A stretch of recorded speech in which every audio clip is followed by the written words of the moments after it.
வணக்கம்.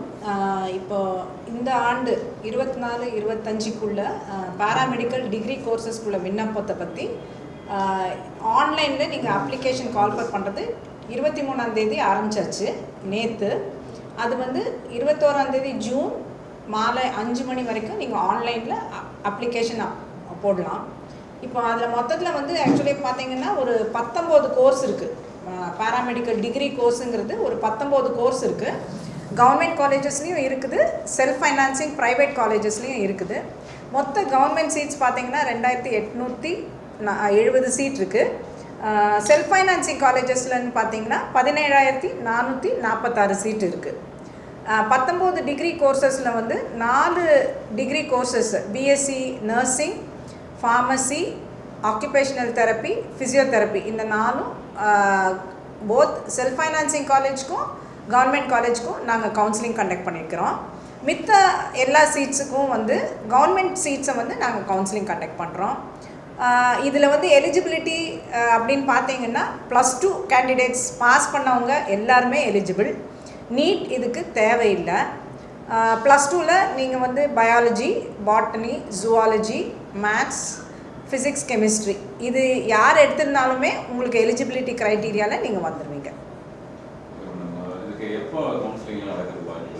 இப்போ வந்து நீட் ரிசல்ட் எம்பிபிஎஸ்க்காக வந்து ஜூன் 14ஆம் தேதி ரிசல்ட் வருது.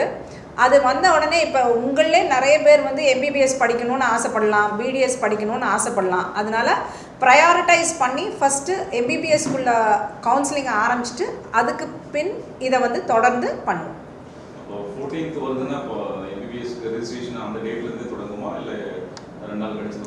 இல்லை, அதுக்கு வந்து இப்போ நாங்கள் வந்து அதோட ஸ்கெட்யூல் வந்து டெல்லியில் உள்ள எம்சிசி மெடிக்கல் கவுன்சிலிங் கமிட்டி வந்து கண்டக்ட் பண்ணோம். அதுக்கு ஃபாலோ பண்ணி நாங்கள் நம்ம ஸ்டேட்லேயும் பண்ணுவோம்.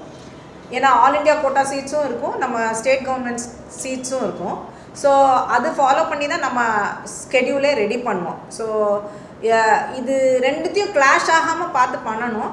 பிறகு நம்ம கேண்டிடேட்ஸும் பாதிக்கக்கூடாது. இப்போ வந்து இப்போ பேராமெடிக்கல் சீட்ஸ் போடுறாங்க, அந்த கேண்டிடேட்க்கு எம்பிபிஎஸ் சீட் கிடச்சி அவங்க போனாங்கன்னா அந்த சீட் வேக்கண்ட் ஆகும். அது ஆகக்கூடாது. எல்லாருக்கும் அதில் ஒரு ஆப்பர்ச்சுனிட்டி கிடைக்கணும், யாருக்கும் அது ஒரு சீட் மிஸ் ஆகக்கூடாதுங்கிற ஒரே குறிக்கோளில் தான் அது அப்படி பண்ணுறோம். ஆமாங்க சார்.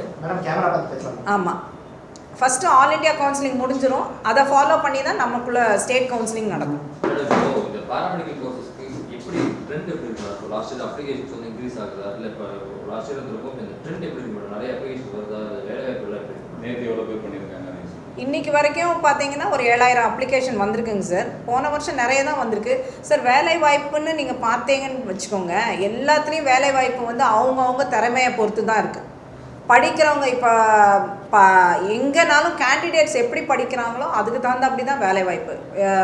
இப்போ ஃபார்மசி எடுத்தீங்கன்னா ஃபார்மசி, ஜஸ்ட்டு ஃபார்மசியே கிடையாது, மெடிக்கல் காலேஜு, இன்ஸ்டிடியூஷன், ஹாஸ்பிட்டல்ஸு, அவங்க வேணால் வெளிநாட்டில் போய் ரிசர்ச் ஒர்க்குக்கு கூட போகலாம்.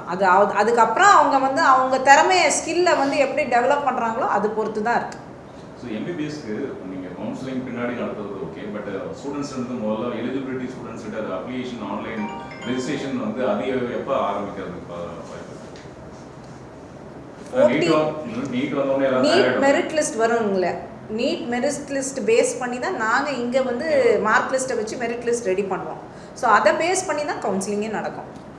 இல்லை மேடம், நான் ரிஜிஸ்ட்ரேஷன் ஆன்லைன் ரிஜிஸ்ட்ரேஷன் பசங்களுக்கு எப்போ தொடங்கும்னு கேட்குறேன். நீட் ரிசல்ட் வந்த உடனே அவங்க நல்ல ரிஜிஸ்ட்ரேஷன் முதல்ல பண்ணணும்ல, கவுன்சிலிங்கில் கலந்துக்கிறது. ஆமாம், they have to register sir. அது எப்போ ஆரம்பிக்கும்? 2 weeks time after the NEET results.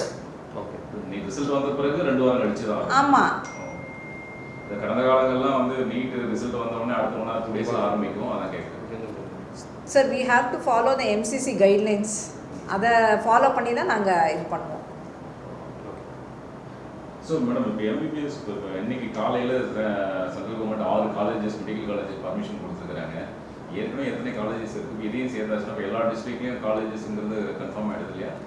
இப்போதைக்கு வந்து 36 மெடிக்கல் காலேஜ் இருக்குங்க சார், கவர்மெண்ட் மெடிக்கல் காலேஜ். தமிழ்நாட்டில் கேகே நகர் இஎஸ்ஐ இன்னொரு காலேஜ் இருக்குது. ஸோ 36 + 1 37 காலேஜஸ் இருக்குதுங்க சார். இதில் கவர்மெண்ட் சீட்ஸ் இருக்குது. மற்றதை பற்றி இன்னும் எங்களுக்கு அஃபிஷியல் நியூஸ் எதுவும் வரல. இன்னைக்கு 6 காலேஜ் பர்மிஷன் கொடுத்துருக்குறாங்க. எல்லாரும் சேனல்லாம் நியூஸ் அஃபிஷியலாக எங்களுக்கு வந்து கம்யூனிகேஷன். எவ்வளோ சீட்ஸ் மேடம் இருக்கு as of now? எம்பிபிஎஸ்சில் நீங்கள் பார்த்தீங்கன்னா சார், மொத்தம் கவர்மெண்ட் சீட்ஸ் இன் கவர்மெண்ட் மெடிக்கல் காலேஜஸ் வந்து 5050. அப்புறம் கேகே நகர் இஎஸ்ஐயில் ஒரு 150. அப்புறம் ஸ்டேட் ப்ரைவேட் யூனிவர்சிட்டிஸ்ன்னு 3 இருக்குது. அதில் ஒன்றுலேயும் வந்து 150. ஸோ மொத்தம் 450. அப்புறம் செல்ஃப் ஃபைனான்சிங் காலேஜஸ்ன்ட்டு இருக்குது, ப்ரைவேட் காலேஜஸ். அதில் வந்து 3400 சீட்ஸ் இருக்குது. இதை தவிர தமிழ்நாட்டில்னு பார்த்தீங்கன்னா டீம் யூனிவர்சிட்டி ஒரு 12 இருக்குது. அதில் வந்து கிட்டத்தட்ட 2450 சீட்ஸ் இருக்குது. ஸோ மொத்தத்தில் தமிழ்நாட்டில்னு எம்பிபிஎஸ் சீட்ஸ்ன்னு பார்த்தீங்கன்னா 11500 சீட்ஸுங்க சார். நம்ம டீம்டுக்கு நம்ம பண்ணுறது கிடையாது. டீம்டுக்கு நம்ம பண்ணுறதில்ல, ஆல் இண்டியா தான் பண்ணுறோம். நம்ம கவர்மெண்ட் கோட்டாவில் வரக்கூடிய எவ்வளோ எம்பிபிஎஸ் சீட்ஸ் அதான் மைனஸ் திஸ் 2450 எல்லாமே நம்ம கவர்மெண்ட் சீட்ஸ் தான் சார். கவுன்சிலிங் நம்ம பண்ணுறோம். ஸோ எம்பிபிஎஸ்ல மொத்தமாக பிடிஎஸ் எவ்வளோ மேடம் வரும்? பிடிஎஸ் வந்து நீங்கள் பார்த்தீங்கன்னா கவர்மெண்ட் காலேஜில் பார்த்தீங்கன்னா மொத்தம் 3 medical college, Chennai, Pudukkottai, Cuddalore, 250 seats. Private self financing காலேஜஸில் 1950. ஸோ மொத்தத்தில் 2200 பிடிஎஸ் சீட்ஸ் இருக்குங்க சார் த்ரூ அவுட் தமிழ்நாடு. இந்த முறை ஏதாவது அடிஷ்னல் இன்டேக்ல ஏதாவது வருதா மேடம் கவர்மெண்ட் காலேஜில்? ஆஸ் ஆஃப் நவ் எங்களுக்கு ஒன்றும் இல்லைங்க சார். நம்ம கேட்டிருக்கோம், அப்ரோச் பண்ணியிருக்கோமா ஏதாவது இன்டேக் அடிஷ்னல் சீட்ஸ்க்கு? அது வந்து எம்ஜிஆர் யூனிவர்சிட்டி அஃபிலியேஷன் பொறுத்து தான் எங்களுக்கு அதுக்குள்ள ஸ்டாட்டிஸ்டிக்ஸ் வரும்.